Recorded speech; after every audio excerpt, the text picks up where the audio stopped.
Alright, welcome back everyone. Today I'm just going to briefly talk about body prepping for plastic.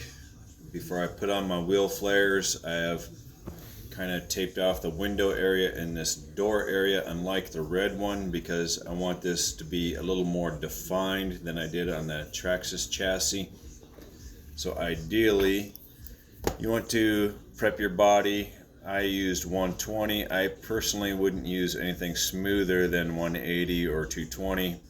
I think going with the finer grits is not going to adhere to the plastic when you apply the Bondo. Any kind of heat change, temperature change, climate change could cause your wheel flare to fall off unintentionally, right? Because the expansion and contraction rates too smooth.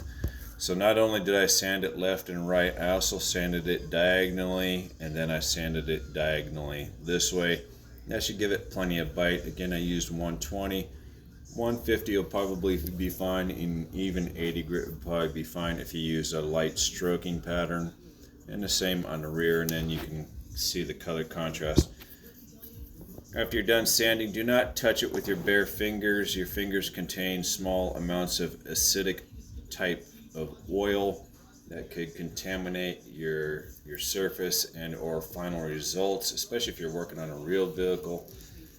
So don't touch it with your fingers. Instead, use like a 71% isopropyl alcohol or denatured alcohol. Wipe the surface clean with a clean cloth and then apply your Bondo. So the next step for me will be to cut some tin aluminum can. So I'm going to take an aluminum can and I'm going to cut 1-inch strips out of it after sanding the paint off, and then I'm going to extend it from the tip of this right here, which is the widest point on this car, from that side to that side.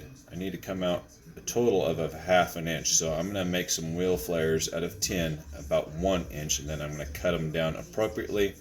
Then I'll apply my Bondo around that, and then this little wheel arch will become like a bridge to help support that Bondo during the drying and curing process.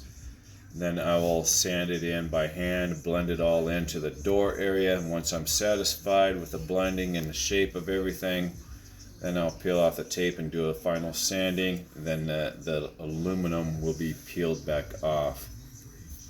To apply that aluminum bridge, just simply put a little drop of super glue, put the aluminum where you think you want it, and then apply a drop of super glue, wait for it to dry, and then just kind of repeat the process down the wheel.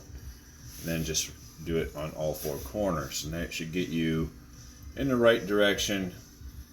I still have yet to make a vacuum former.